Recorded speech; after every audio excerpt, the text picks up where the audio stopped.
The news out of PRI just keeps coming in hot, and on this special bonus daily, we'll talk multiple sprint car silly season changes and where High Limit sits right now for full-time teams in 2025. Plus, a top late model driver makes his series choice, big news from two dirt tracks, and more. Let's go.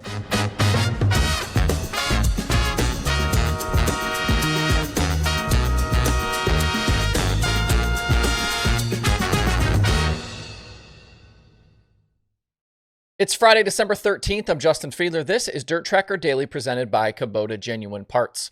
I wanted to jump on today and do a bonus episode. Nothing super earth-shattering happening in the last 24 hours around PRI, but there is enough to talk about that I want to cover off on a few things today so they don't get missed in the future. I am not going to talk about High Limit's gambling announcement today. I will likely hit on that with the Sunday show, but I do have some stuff there and kind of tying it all together with USAC and WRG and some added insight and information. Today, though, we'll start first with more sprint car silly season moves. It was announced here just a little bit ago that Chris Windom is indeed out of the Vermeer 55 after a season together. The 55 was full-time with High Limit in 2024, and Windom down in 15th in the standings by season's end. Just 3 top 5s and 10 top 10s in 41 starts. This was year 3 for Windom full-time in a wing sprint car after a bunch of success on the non-wing side and in midget previously. He's still chasing that first 410 winged victory, and his transition just hasn't gone as well as some of the other non-wing guys that have found success. That includes fellow NOS racer Tyler Courtney. The situation between Vermeer and Windom has been bubbling for several months now, and I first heard about it back in October.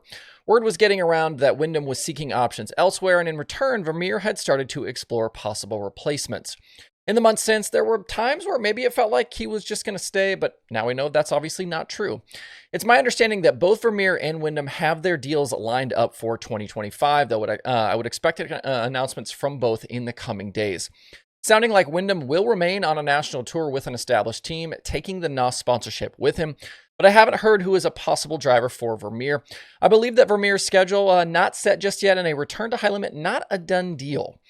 And when we pull back and look at that High Limit roster, we know they've got Brad Sweet, Tyler Courtney, Spencer Basin in the 14, Dazen Persley in the 13, Aaron Reitzel in the RSR 87, Justin Peck in the Redine 26, and Tanner Thorson.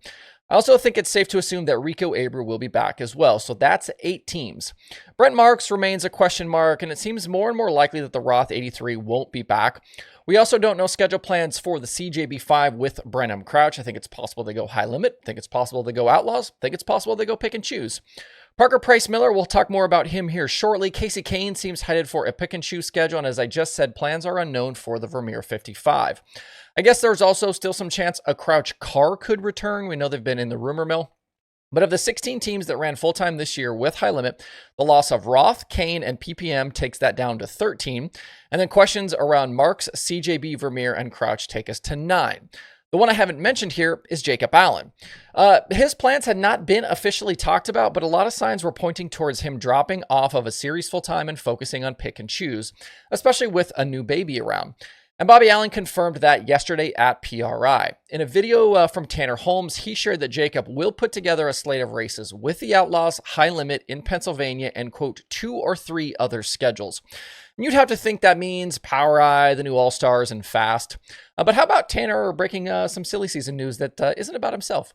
With 8 confirmed right now, I'd guess that High Limit will probably settle in the 10 to 12 range. I think I'd lean Marks coming back, and they'll likely pick up some combination of those other cars that have questions.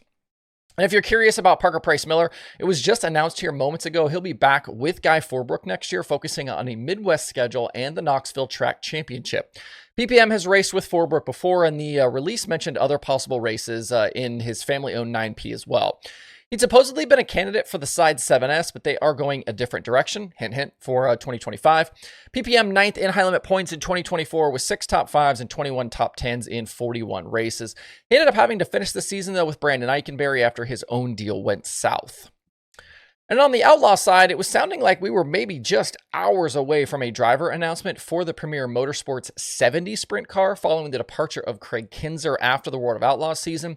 But whatever was happening there now appears to be off. We'll have to wait and see what now is the plan going forward, but it sounds like everyone involved there kind of back to square one. Moving over to late models, the World of Outlaws announced Bobby Pierce will be back full-time with the series in 2025. The 2023 champion just missed out on the title in 2024. Remember, he kind of ran out of races to catch Brandon Sheppard. After that tire doping penalty from the start of the season, Pierce was assessed a points penalty, which put him way behind. He was trying to catch back up. I had heard a few quiet things that maybe this wouldn't happen, but it just makes too much sense despite all that had gone on. Pierce has dominated the series the past 2 years, and the path to a title will be easier next year with Sheppard off to Lucas to run full-time in the Rocket House car. I know also there's all sorts of talk about this fallout between Pierce and Jeff Hoker with Hoker Trucking. Beyond what I've read online, I don't really have any additional insight here, and to be honest, I haven't really looked around for any. But I would say that sometimes these relationships kind of just run their course. Sponsorship deals can be an interesting and difficult dynamic at times.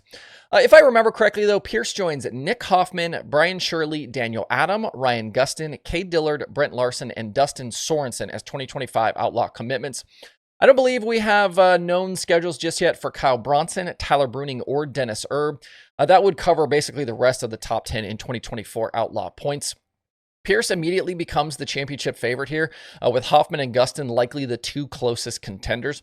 And I would expect there to be more commitments on the Outlaw side before things get started at Volusia in January. A lot of times those kind of late model commitments, they don't come until the very end, and maybe we won't find out about some of them till later anyway.